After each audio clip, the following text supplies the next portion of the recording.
Welcome, everyone, to our Final Four sneak peek predictions look ahead. I'm Andy Katz here in the press room at NRG Stadium in Houston, Texas. We've got San Diego State taking on Florida Atlantic in what is being described a little bit as the undercard, and then UConn-Miami as the headline matchup on Saturday night. Just finished the press conferences over my shoulder. All four head coaches came through yesterday. I did one-on-one sit-downs with all four head coaches. Those will be posted on our NCAA digital platforms at ncaa.com, March Madness Men's Basketball, so you can check those out. My convos with Jim Larinaga of Miami, Dusty May of Florida Atlantic, Jan Hurley of UConn, and, of course, Brian Dutcher of San Diego State. Couple of overview thoughts, because I've been asked this a lot on Radio Row earlier today for Westwood One about this Final Four. I mean, first of all, I think this is all cyclical. It was a year ago that we had all four blue bloods, or not all four, but we had four blue bloods: Duke, Carolina, Kansas, Villanova in New Orleans. First time ever having Duke and Carolina meet in the Final Four. Then you've got this year where three of the four number one seeds, you could argue, were damaged in some way. Alabama, obviously, with the controversy that was still around Brandon Miller. You had Houston, which was not 100% healthy. Kansas having to go without Bill Self, who had a stent procedure. So three of them were, could have gotten here, but they were flawed. Purdue's probably the one outlier. Their loss to FDU certainly is hard to explain. The 2s and 3s not being here, again, they all had chances. And the four that got here earned. I mean, UConn dominated its competition. San Diego State and Miami both took out respective number ones. And Florida Atlantic took advantage of no Purdue, no Duke, no Kentucky. They beat a Tennessee team that was wounded, and then a K-State team that basically they matched them, right with them.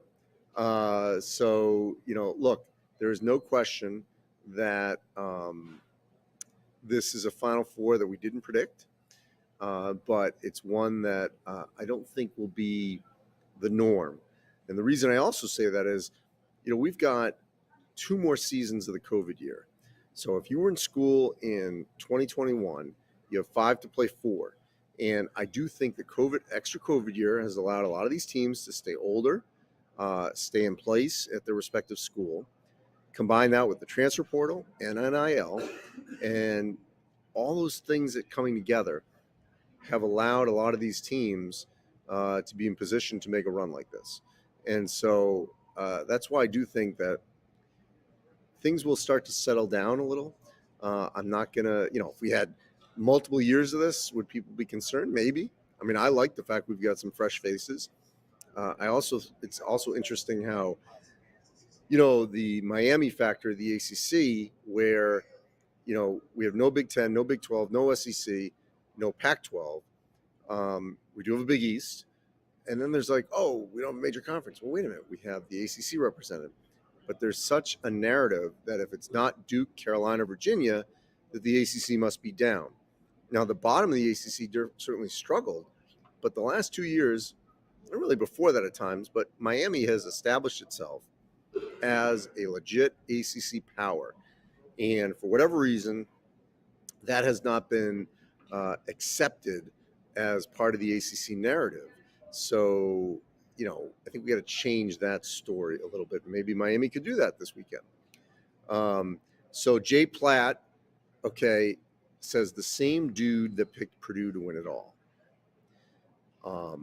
I love when these people chime in, and yell at you and scream at you when you get a pick wrong. But the years when I've done it right, I don't hear anything. I had Villanova, Carolina in 2016. Look, I can't I don't play for Purdue. They lost to FDU. It's unexplainable. I saw them in Chicago. They did a great job winning the Big Ten tournament. Maybe I was a little romanticized by that. I originally, actually, in the beginning of the season, picked UCLA. And had Jalen Clark been healthy, I would have stuck with that pick. So, look, very few people are correct in this bracket. No one, of course, got a perfect bracket. So you can come at me all you want. I don't care. I'm just going to say that, you have to explain that, or I'm going to explain it. All right. So let's go with my power rankings. Little fuel for the fire for FAU. Now, when we get to this point, I mean, you know, I know the fans will come at me here of these two schools at the bottom, but I don't know how else you would rank them. All right. First of all, you've got UConn as a 1 in my rankings. UConn has dominated the competition. UConn was number 2 in the country at one point. They won 14 straight. This is their Final Four to lose. Now, news today is the person on your screen there, Jordan Hawkins, under the weather, non-COVID illness, did not practice today, is not here in the Dome. He's obviously got plenty of time before tomorrow night to feel better. Don't know what's ailing him. I interviewed him yesterday. He looked good, but maybe he's got a stomach bug. Who knows? But it's a non-COVID illness, so he was not here. So first off, with UConn, they've got 2 of everything. Noah's Ark team. Klingon and Sonogo, no one else has that. And I think that's going to be a difference maker for UConn. Can Miami beat them? My number 2. Co-ACC champs with Virginia. Again, it's, I don't know why it'd be weird to pick Miami 2 in my rankings here. Of course they can beat them. They just took down Texas, a Texas team that was playing its best basketball of the year. They absolutely ran past Indiana in the second half in Albany, dominated that game. They've been very impressive. Norshad Amir has played really well. Jordan Miller's had his moments. Obviously Nigel Pack and Isaiah Wong. They've got some depth, not as much as UConn. And this team's going to keep coming at you. They're going to go downhill. They're going to keep pushing it. Not a great defensive team. We know that. But if they can get this game, in the 70s and 80s, where UConn would like to play too, there's no question they can win this game.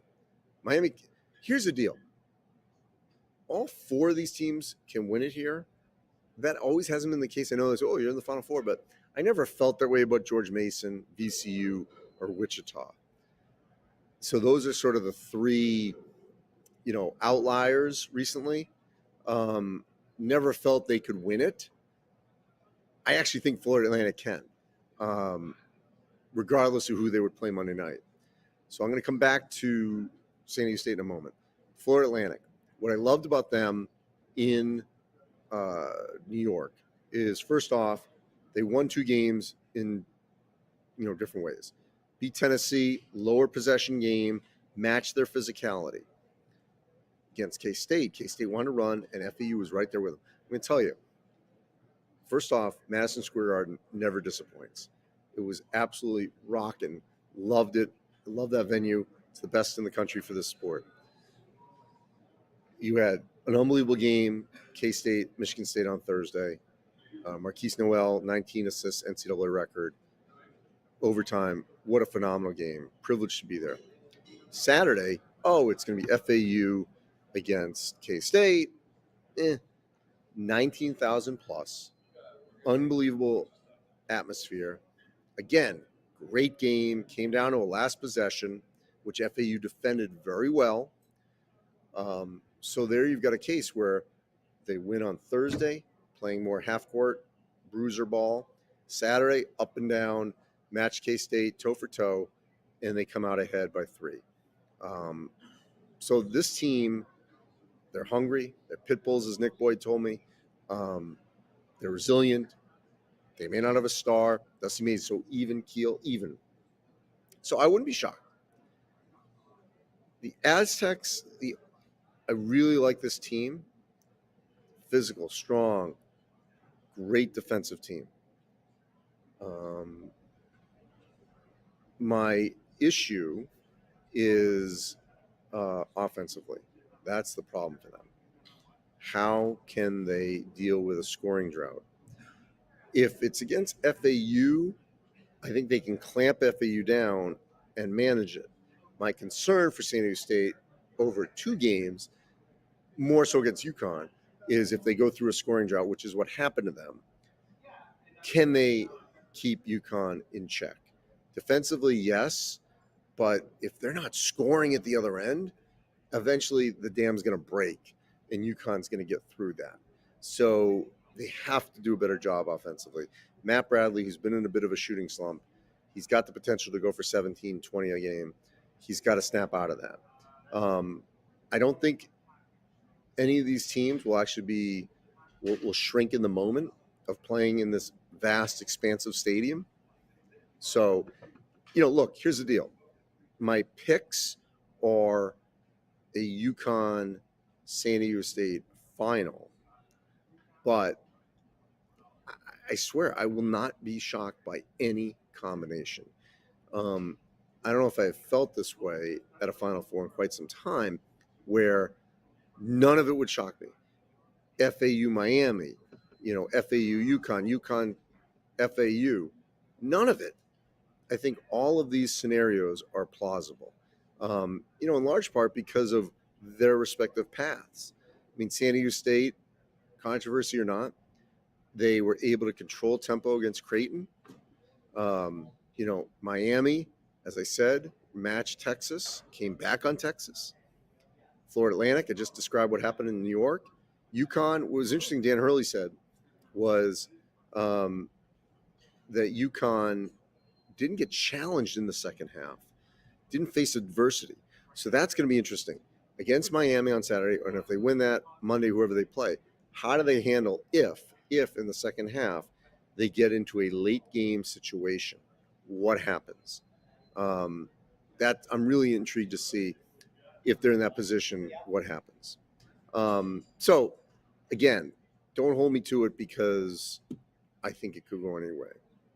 All right, so let's do a couple of these questions here. From Brenna, this is the most random Final Four ever. That is correct. You probably have to go back to 2011, which was the UConn Butler final. Now, Butler had made a name for itself, obviously, the year before in losing to Duke, but they did have an NBA player on the floor, obviously.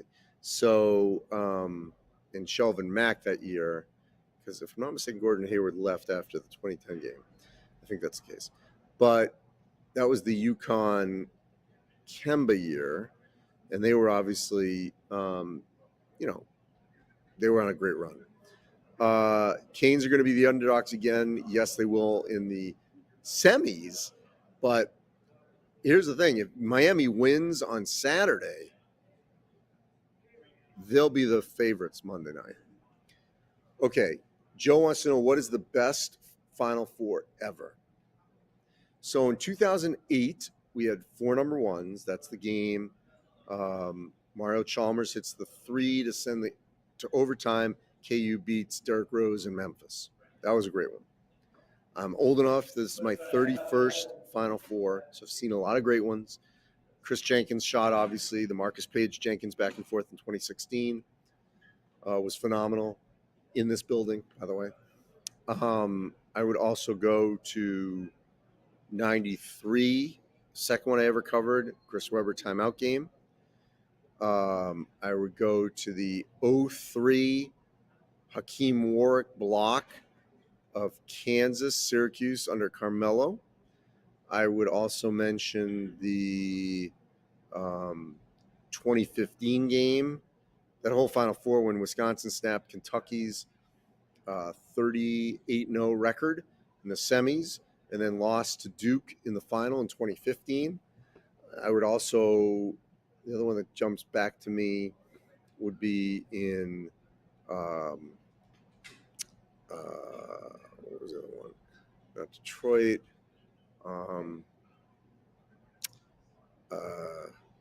Well, what am I talking about? 2010 for Gordon Hayward's shot that didn't go down. So Duke Butler that year.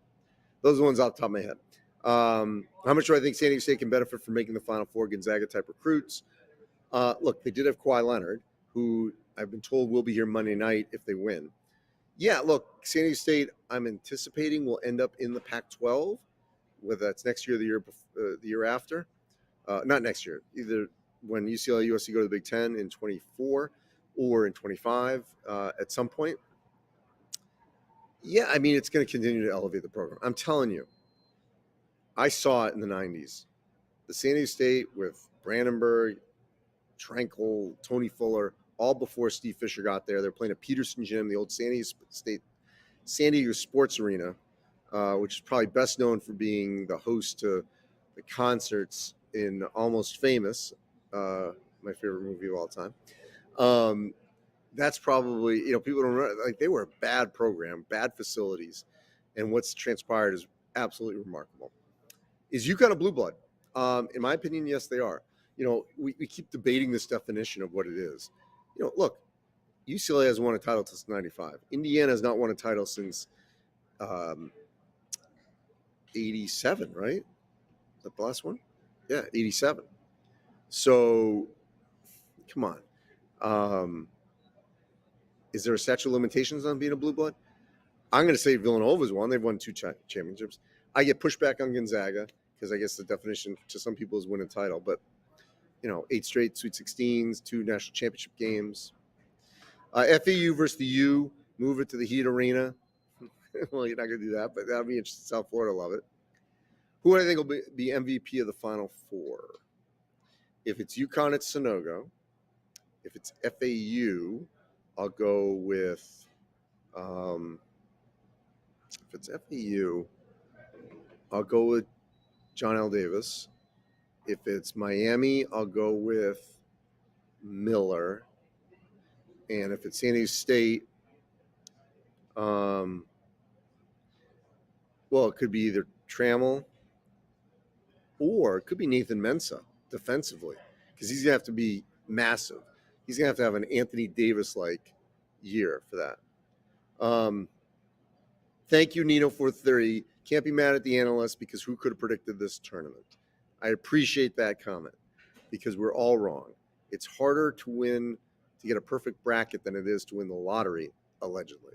So, all right. So bottom line is I just want close games. Okay. I really believe that the ratings are dictated by blowouts. I know teams help, but if you had last year Duke blowing out Carolina by 40 or something like that, or vice versa, people are going to turn it off. Are the higher seeds playing better than usual, or did the committee miss something? No, I think that you're saying, well, we get this. To me, it's lower seeds, lower on the 1 through 16. Higher to me is 1, 2, 3, 4. They're playing better. And I think these teams were seeded more or less within a line or two of where they should have been. I mean, when we did our bracket, we were pretty close in our seeding. No question about it. All right. UVA's run in 19. Yes, that was pretty remarkable. But that wasn't, yeah, no. We had those late game magic there. I'll put that one up there. That was a good one to mention. All right. I think we got time for one more question. Maybe not. Let's see if we got one more. Yep, we got one more. All right. What about a Florida team all final? Yes. I mean, it's more than possible. FAU, Miami. Definitely could happen. And it will have interest in Southern Florida for sure. But if it's a good game, hopefully people will watch. So anyway, appreciate your time.